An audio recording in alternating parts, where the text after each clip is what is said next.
അപ്പോൾ നമ്മുടെ പൊതിച്ചോറിന് വേണ്ടിയിട്ടുള്ള എല്ലാ സംഭവങ്ങളും റെഡി ആയിട്ടുണ്ട്. ഇനി നമുക്ക് എല്ലാം മുറിച്ചിട്ട് അതൊന്ന് വെച്ച് കെട്ടണം കേട്ടോ. അപ്പോൾ എല്ലാം മുറിക്കാൻ വേണ്ടി പോവുകയാണ്.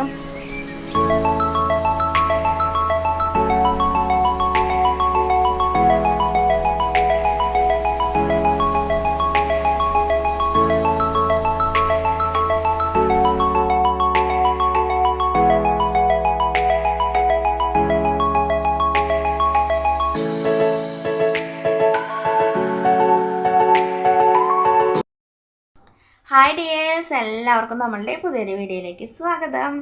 അപ്പോൾ ഇന്ന് നമ്മളൊരു പൊതിച്ചോറ് ഉണ്ടാക്കാൻ വേണ്ടി പോവാണ് കേട്ടോ.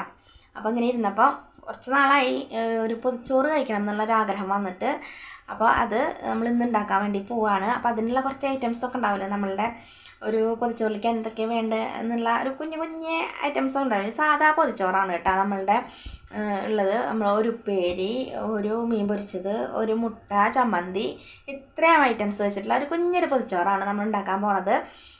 അപ്പോൾ അതെങ്ങനെയാണെന്ന് ഞങ്ങൾക്ക് കാണിച്ചു തരാം കേട്ടോ. ഇത് കണ്ടിട്ട് നമ്മൾ ഈ ഒരു വീഡിയോ നിങ്ങൾക്ക് ഇഷ്ടപ്പെട്ടെങ്കിൽ നിങ്ങൾ ലൈക്ക് ചെയ്യുക, കമൻറ്റ് ചെയ്യുക. സബ്സ്ക്രൈബ് ചെയ്യാത്തവരുണ്ട് വെച്ചെങ്കിൽ ഒന്ന് സബ്സ്ക്രൈബ് ചെയ്ത് സപ്പോർട്ട് ചെയ്യുക കേട്ടോ. അപ്പോൾ നമുക്ക് പൊതിച്ചോറ് ഉണ്ടാക്കിയിട്ട് അത് കഴിക്കുന്ന വീഡിയോ കാണാം കേട്ടോ. അപ്പോൾ ആദ്യം നമ്മൾ മുട്ട പൊരിക്കാനാണ് കേട്ടോ പോണത്. അപ്പോൾ ഒരു 5 മുട്ട എടുത്തിട്ടുണ്ട്. അപ്പോൾ വീട്ടിൽ അച്ഛനും അമ്മയൊക്കെ ഉണ്ട്, അപ്പോൾ അവർക്കും കൂടി കൊടുക്കാൻ വേണ്ടിയിട്ടാണ് കേട്ടോ. അപ്പോൾ അല്ലാതെ ഒരുമിച്ച് ഉണ്ടാക്കാമെന്ന് വിചാരിച്ചു. അപ്പോൾ മുട്ടയിൽ നമ്മൾ പാകത്തിന് ഉപ്പും കുരുമുളക് പൊടി ഇട്ട് കൊടുത്തിട്ടുണ്ട്. പിന്നെ നമ്മളിതാ കുറച്ച് സവോളയും പച്ചമുളകും ഇഞ്ചിയും വേപ്പിലയും കൂടി ഇട്ട് കൊടുത്തിട്ട് നല്ലപോലെ മിക്സ് ചെയ്ത് എടുത്തിട്ടുണ്ട് കേട്ടോ. എന്നിട്ട് പാൻ ചൂടായിട്ട് വരുമ്പോൾ നമ്മൾ ആ ഒരു മുട്ട പൊരിച്ചെടുക്കണം. അപ്പോൾ 2 പ്രാവശ്യമായിട്ടാണ് കേട്ടോ ഞാൻ പൊരിച്ചെടുക്കുന്നത്. നമ്മുടെ പൊതിച്ചോറിലേക്ക് വെക്കാനുള്ളതും പിന്നെ അവർക്കുള്ളതും സെപ്പറേറ്റ് ആയിട്ട് ഉണ്ടാക്കിയിട്ട് മാറ്റി വയ്ക്കാമെന്ന് വിചാരിച്ചു കേട്ടോ.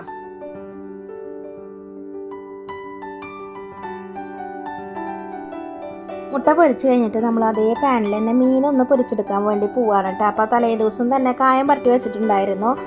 മുളക് പൊടി, മഞ്ഞൾപ്പൊടി, ഇഞ്ചി, പിന്നെ ഇഞ്ചി വെളുത്തുള്ളി പേസ്റ്റും ഉപ്പും പാകത്തിന് ഉപ്പും അത്രയ്ക്കാണ് ഉള്ളത് കേട്ടോ. നമ്മളുടെ കുട്ടൻകോര, മഞ്ഞക്കുട്ടൻ, പുതിയാപ്പിളക്കോര എന്നൊക്കെ പറയുന്ന ആ ഒരു മീനാണ് കേട്ടോ. അപ്പോൾ മുട്ട പൊരിച്ചത് കഴിഞ്ഞിട്ടുണ്ട്. അപ്പോൾ നമ്മൾ ഇനി മീനും കൂടി ഒന്ന് വറുത്തെടുക്കുകയാണ്. പിന്നീട് നമ്മൾ തലേ ദിവസം കുറച്ച് മോരുകറി ഉണ്ടായിരുന്നു കേട്ടോ. അപ്പോൾ അതും കൂടി ഞാൻ ഒഴിച്ചു കൊടുക്കാമെന്ന് വിചാരിച്ചു. അപ്പോൾ പൊതിച്ചോറ് നമ്മൾ കുറച്ച് കട്ടിയുള്ള കൂട്ടാനൊക്കെ ആണെങ്കിൽ നല്ലതായിരിക്കും കേട്ടോ. അപ്പം മീൻകറിയൊക്കെ നല്ല കട്ടി പരുവത്തിലാണെങ്കിൽ പിന്നെ ചോറിൽ ഒഴിച്ചു കൊടുത്താൽ പോവൊന്നുമില്ലല്ലോ. അപ്പം ഒരു കൂട്ടാൻ ഒഴിച്ചു കൊടുക്കാമെന്ന് വിചാരിച്ചു. പിന്നെ നമ്മളൊരു ചമ്മന്തി ഉണ്ടാക്കുന്നുണ്ട്. അതിന് തേങ്ങ ചിരകി വെച്ചിട്ട് കുറച്ച് പുളിയും ഉപ്പും പിന്നെ നല്ല എരിവുള്ള കാന്താരി മുളകും 2 ചുവന്നുള്ളി ഇട്ട് കൊടുത്തിട്ടുണ്ട്. അത് അരച്ചെടുത്തിട്ടുണ്ട് കേട്ടോ. അത് കഴിഞ്ഞിട്ട് പിന്നെ നമ്മുടെ ബീട്രൂട്ട് ഉപ്പേരി ഞാൻ കാലത്ത് ഉണ്ടാക്കി വെച്ചതാണ് കേട്ടോ. നമ്മൾ പിള്ളേർ സ്കൂളിൽ പോകുമ്പോഴേക്കും ഉണ്ടാക്കി വെച്ചതാണ്.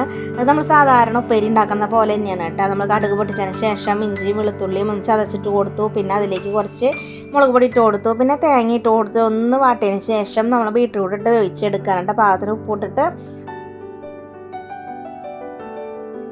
അപ്പോൾ നമ്മുടെ പൊതിച്ചോറിന് വേണ്ടിയിട്ടുള്ള എല്ലാ സംഭവങ്ങളും റെഡി ആയിട്ടുണ്ട്. ഇനി നമുക്ക് എല്ലാം മുറിച്ചിട്ട് അതിലൊന്ന് വെച്ച് കെട്ടണം കേട്ടോ. അപ്പോൾ എല്ലാം മുറിക്കാൻ വേണ്ടി പോവുകയാണ്.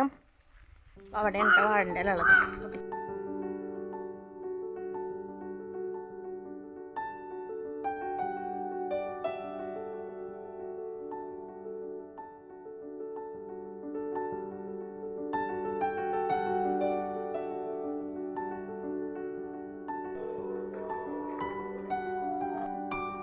അപ്പോൾ നമ്മൾ ഇലയൊക്കെ മുറിച്ച് കൊടുത്തിട്ടുണ്ട്. ഇനി ചോറ് പൊതിയാൻ വന്നതിന് മുമ്പായിട്ട് നമ്മൾ ഇലയൊക്കെ ഒന്ന് കഴുകി തുടച്ചതിന് ശേഷം ഗ്യാസിൻ്റെ മുകളിലൊന്ന് കാട്ടി ആ തീയിലൊക്കെ ഒന്ന് കാട്ടി ഒന്ന് വാട്ടിയെടുക്കുക കേട്ടോ. അപ്പോൾ ചില ഇലകളുടെ അടിയിൽ നല്ല കട്ടിയുള്ള ഒരു അടിയിലത്തെ തണ്ടുണ്ടാവില്ല. അപ്പോൾ അതങ്ങനെ ഉണ്ടെച്ചെങ്കിൽ ഒന്ന് ചെറുതായിട്ടൊന്ന് കത്തി കൊണ്ടൊന്ന് ഇല കീറാത്ത പോലെ ഒന്ന് മുറിച്ച് കൊടുത്തിട്ട് വേണം കേട്ടോ ഒന്ന് വാട്ടിയെടുക്കാനായിട്ട്. അതിന് ശേഷം നമ്മൾ പേപ്പറൊക്കെ വെച്ച് അതിൻ്റെ മുകളിൽ ഇലയൊക്കെ വെച്ച് അതിലേക്ക് ചോറ് വിളമ്പി കൊടുത്തിട്ടുണ്ട്. നടുക്കിലായിട്ട് കുറച്ച് നമ്മുടെ മോര് കറി ഒഴിച്ച് കൊടുത്തിട്ടുണ്ട്. പിന്നെ നമ്മൾ ഓരോരോ സംഭവങ്ങൾ അങ്ങനെ വെച്ച് കൊടുക്കുക കേട്ടോ. ബീട്രൂട്ട് ഉപ്പേരി വെച്ച് കൊടുക്കുക. അത് കഴിഞ്ഞിട്ട് മീൻ പൊരിച്ചത് വെച്ച് കൊടുത്തിട്ടുണ്ട്. മുട്ട അപ്പം ഉണ്ടാക്കിയത് വെച്ച് കൊടുത്തിട്ടുണ്ട്. പിന്നെ ചമ്മന്തിയും കൂടിയും വെച്ച് കൊടുത്തിട്ടുണ്ട് കേട്ടോ. അപ്പോൾ നമ്മളുടെ പൊതിച്ചോറിലെ ഉള്ള സാധനങ്ങളൊക്കെ റെഡി ആയിട്ടുണ്ട്. പിന്നെ അവിടെ മാങ്ങാച്ചാറുണ്ടായിരുന്നു. പിന്നെ തലേ ദിവസത്തെ മീൻ കറി ഉണ്ടായിരുന്നു. അപ്പോൾ അതൊന്നും ഞാൻ എടുത്തില്ല കേട്ടോ. അപ്പോൾ ഇത്രയൊക്കെ വെച്ചിട്ട് നമുക്ക് പൊതിച്ചോറ് നല്ലപോലെ ഒന്ന് പൊതിഞ്ഞ് കെട്ടി കുറച്ച് നേരം അവിടെ വെക്കാം കേട്ടോ. അപ്പോൾ അത് കാലത്തുണ്ടാക്കി കാരണം ചോറിന് അധികം ചൂടൊന്നുമില്ല കേട്ടോ. അപ്പോൾ ചൂടുള്ള ചോറൊക്കെ ആണെങ്കിൽ കുറേ നേരം അങ്ങനെ പൊതിച്ചോറിൽ ഇങ്ങനെ പൊതിഞ്ഞിരിക്കുമ്പോൾ പ്രത്യേക ഒരു ടേസ്റ്റൊക്കെ ആയിട്ട് എടുക്കുമ്പോൾ. അപ്പോൾ ഞാൻ അധിക സമയമൊന്നും വെച്ചിട്ടുണ്ടായിരുന്നില്ല, കുറച്ച് സമയം തന്നെയായിരുന്നു പൊതിഞ്ഞ് വെച്ചിട്ടുണ്ടായിരുന്നത്. അത് കഴിഞ്ഞിട്ട് നമുക്ക് കുറച്ച് വെച്ചതിന് ശേഷം നമുക്ക് നമുക്കിനി പൊതിച്ചോറ് തുറന്ന് അതിൻ്റെ ഉള്ളിലത്തെ കാര്യങ്ങളൊക്കെ ഒന്ന് കാണാം കേട്ടോ.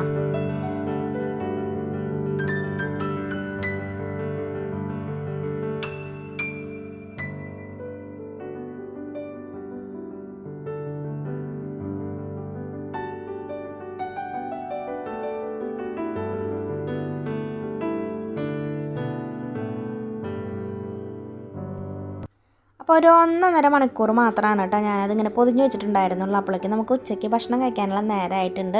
പിന്നെ പൊതിച്ചോറാകുമ്പോൾ പെട്ടെന്ന് തന്നെ നമുക്ക് വിശക്കുമല്ലോ. അപ്പോൾ അങ്ങനെ ഞങ്ങൾ ഭക്ഷണം കഴിച്ചു. അപ്പോൾ ഇതൊക്കെയാണ് കേട്ടോ നമ്മുടെ ഇന്നത്തെ വീഡിയോ എന്ന് പറയുന്നത്. അപ്പോൾ ഈ ഒരു വീഡിയോ നിങ്ങൾക്ക് ഇഷ്ടപ്പെട്ടെങ്കിൽ നിങ്ങൾ ലൈക്ക് ചെയ്യുക, കമൻറ്റ് ചെയ്യുക, സബ്സ്ക്രൈബ് ചെയ്യാത്തവരുണ്ടെങ്കിൽ എന്നെ സപ്പോർട്ട് ചെയ്യാനായിട്ട് ആഗ്രഹിക്കുന്നുണ്ടെങ്കിൽ ഒന്ന് സബ്സ്ക്രൈബ് ചെയ്തിട്ട് സപ്പോർട്ട് ചെയ്യാം. അപ്പോൾ ആ ഒരു ബെൽ ബട്ടണും കൂടി പ്രസ് ചെയ്യണം. അതിൽ ഓൾ എന്ന ഓപ്ഷൻ വരുമ്പോൾ അതും കൂടി എനേബിൾ ചെയ്യണം കേട്ടോ. എന്നാലാണ് ഞാൻ ഇടുന്ന വീഡിയോസിൻ്റെ നോട്ടിഫിക്കേഷൻ നിങ്ങൾക്ക് കിട്ടുള്ളൂ. അപ്പോൾ അടുത്ത വീഡിയോ ആയിട്ട് വരുന്നവരെ എല്ലാവർക്കും ബൈ ബൈ.